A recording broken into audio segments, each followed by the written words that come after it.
Olá, eu espero com certeza que você esteja muito bem na graça e na paz que vem do amor de Jesus. Seja bem-vindo, seja bem-vinda ao canal Razão em Foco. Você pode fazer parte da nossa equipe e ajudando a alcançar milhares e milhares de pessoas com as bênçãos da Palavra de Deus. Inscreva-se nesse canal, curta, compartilhe, divulgue e tenha a certeza de que está sendo um instrumento poderoso nas mãos do Altíssimo para salvar alguém em algum lugar. Hoje eu quero empreender junto a você uma jornada em direção à verdade. Jesus acabara de proferir o seu discurso de despedida dirigido aos discípulos. Esse discurso está registrado a partir do capítulo 13 do Evangelho de João, e na realidade tem o seu desfecho, ou sua conclusão, no capítulo 17, com uma oração magistral de Jesus em favor dos discípulos e, segundo as próprias palavras dele, em favor daqueles que creriam nele por intermédio da pregação dos discípulos. E aqui nós estamos incluídos. É um discurso cheio de palavras de ânimo, incentivo, advertências, conselhos, admoestações, instruções. Há uma promessa de reencontro, como há em toda despedida: voltarei e levarei vocês para mim mesmo, para que onde eu estou, vocês estejam também. Houve a promessa do envio do Consolador, o Espírito Santo, que os guiaria passo a passo naquela jornada e os capacitaria para realizar a tarefa gigantesca que tinham diante de si: propagar o Evangelho ao mundo. E agora sem a presença física do amado Mestre. Mas agora no capítulo 18 nós encontramos Jesus entrando no cenário para o ápice daquela fase terrestre na história da redenção. Tendo Jesus dito estas palavras, saiu juntamente com seus discípulos para o outro lado do ribeiro Cedron, onde havia um jardim, e aí entrou com ele. Os outros evangelistas identificam esse jardim como sendo Getsêmani. Os momentos ali passados foram tremendamente angustiantes. Ali chegando, ele mesmo disse aos discípulos: a minha alma está profundamente triste até a morte. E buscou em vão a solidariedade daqueles homens através da oração intercessora, mas eles simplesmente capitularam ao sono. Em seguida, o conflito interior: recuar ou avançar para a missão de salvar o mundo. E finalmente a submissão: Pai, não seja como eu quero, mas como tu queres. Não demorou muito e um pelotão de algozes, comandado pelo discípulo desertor e traidor Judas Iscariotes, o capturou. E teve início agora uma trajetória que o colocava como um joguete nas mãos de Anás, Caifás, Herodes, Pilatos. E agora, diante de Pilatos, um diálogo altamente significativo e rico em lições. A certa altura daquela conversa, segundo o registro sagrado aqui nos versos 37 e 38, então lhe disse Pilatos: logo tu és rei? Respondeu Jesus: tu dizes que sou rei. Eu para isto nasci e para isso vim ao mundo, a fim de dar testemunho da verdade. Todo aquele que é da verdade ouve a minha voz. Perguntou-lhe Pilatos: que é a verdade? Aos que pensam que nessa pergunta há simplesmente uma ponta de ironia e descrédito. Ora, a verdade. Um homem comum, uma pessoa comum, sem a credencial da cúpula do seu povo, me falando de verdade. O que é a verdade?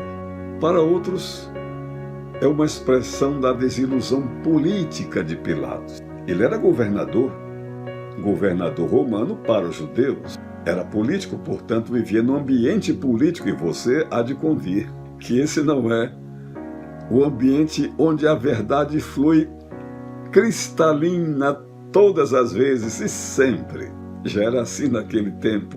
Mas eu tenho razões de sobra para crer naquilo que diz a escritora Ellen White no seu livro O Desejado de Todas as Nações, a página 727. Pilatos teve desejo de conhecer a verdade.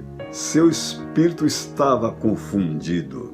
Apegou-se ansioso às palavras do Salvador e o coração agitou-se-lhe num grande tumulto, num grande anelo de saber o que ela era realmente e como a poderia obter. Acontece que havia pesos diferentes na balança de avaliação de Pilatos. Por um lado, durante o interrogatório, ele não viu nenhuma brecha pela qual pudesse vislumbrar crime naquele suposto réu. Convenceu-se da inocência dele. A consciência o mandava soltá-lo. Aliás, ele fora advertido por um sonho que teve a sua esposa, no qual ele não devia se envolver naquela questão, na questão daquele justo. Por outro lado, havia a posição de governador, o status, as vantagens, o poder, fama. A ribalta estava no topo. Se ele soltasse aquele homem, perderia tudo isto. Ele nem esperou a resposta da multidão e voltou-se para ela. Eu não acho nele crime algum. Quer dizer, disse uma verdade sobre a verdade personificada que tinha ali diante de si, mas não a assumiu, nem a aceitou. A multidão insistiu na condenação de Jesus e, nesse ponto, ele fez outra interrogação crucial, registrada pelo evangelista Mateus, capítulo 27, verso 22. Que farei então de Jesus, chamado Cristo? A tragédia foi que ele simplesmente assumiu a posição própria de covardes que resistem em tomar uma posição segundo suas convicções, sua consciência. Responsabilidades graves, importantes, cruciais. E simplesmente lavou as mãos e entregou Jesus para ser julgado e crucificado. A primeira pergunta de Pilatos, que é a verdade, tem povoado a mente humana em todos os tempos. Na Idade Média ela estava lá. E quem quisesse obter a resposta ou conhecê-la, deveria buscá-la no clero, nas autoridades eclesiásticas. Com o advento da Reforma protestante, a verdade passou a ser vista como um bem acessível a qualquer pessoa que pesquisasse as Escrituras, que agora não podiam obter, tinham diante de si. Mas então vieram as revoluções filosóficas e científicas, rejeitando a autoridade dessas fontes e atribuindo a possibilidade da descoberta da verdade à razão humana e à ciência. Então a Revolução Francesa baniu religião, Bíblia, do estilo de vida das pessoas. Hoje, desiludido com as respostas, o homem agora está empenhado em construir a própria verdade, uma verdade divorciada de valores e princípios absolutos, uma verdade maleável, ajustável às situações, conveniências e gostos pessoais de cada um. Muitas pessoas parecem transitar por entre as prateleiras de um gigantesco supermercado espiritual, onde escolhem conceitos, valores, produtos que lhes convêm e descartam tudo aquilo que exige comprometimento, lealdade e asilo do seu comodismo, do conforto da sua religiosidade. Então, a partir daí, elaboram receitas particulares de suas verdades. Porém, nós não chegamos a Deus a verdade divina por qualquer via. Cristo disse: eu sou o caminho, a verdade e a vida, e ninguém vem ao Pai senão por mim.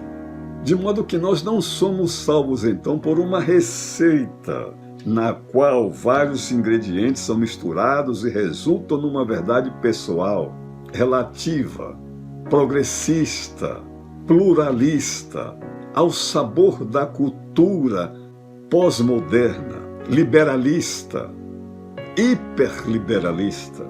A única via de acesso à verdade e à salvação de Deus é Jesus. Nada nem ninguém pode substituí-lo. Jesus, a verdade personificada e a expressão dela nas Escrituras. Certa vez ele disse aos seus ouvintes: vocês cuidam ter a vida eterna nas Escrituras, mas são elas que testificam de mim. O tema da Bíblia é Cristo. Ele é e dá testemunho da verdade divina, uma verdade que nos aceita da maneira como somos encontrados. Abraça-nos, perdoa-nos, limpa o nosso passado e escreve uma nova história de transformação. Ele nos inspira e capacita a viver como verdadeiramente salvos. Ele é o nosso consolador, como disse Julia Cameron. É o nosso protetor, é o escudo contra os nossos temores. Jesus é o conhecimento que nos faz distinguir entre o que é certo e entre o que é errado. É o maestro da música da nossa vida. É o arquiteto do nosso caráter. É a luz que ilumina a escuridão do nosso caminho. É o nosso amigo, nosso mestre, nosso Senhor, nosso Salvador. É a resposta para todas as nossas indagações. É a saída para nossas lutas e nossas provações. Lembra-se da segunda pergunta de Pilatos: que farei então de Jesus, chamado Cristo? A resposta dele foi simplesmente trágica, eternamente destrutiva. Aquilo que temia perder, perdeu. Foram-lhe tiradas as honras, foi deposto da sua função e, ferido pelo remorso, pelo orgulho, acabou colocando fim à própria vida, não muito depois da crucifixão de Cristo. E quanto a você, o que fará de Jesus, chamado Cristo, a verdade divina em pessoa? A história da redenção ainda não terminou. Cristo ressuscitou, ascendeu ao céu e lá intercede em favor de todos os homens e mulheres, dos pecadores arrependidos, de todas as pessoas. A oportunidade está franqueada a quem aceitar. O próximo ato dessa história será o final, o momento da glória, e participarão dele todos os que se entregarem à verdade divina, a verdade personificada absoluta, Cristo Jesus, por meio de quem nós somos tornados mais do que vencedores. Ao invés de lavar as mãos, descartando, abra o coração à entrada de Jesus, que Ele reine absolutamente em sua vida, seja o tudo para o todo do vazio do seu coração. Experimente a sua graça e fique na bênção, fique na paz.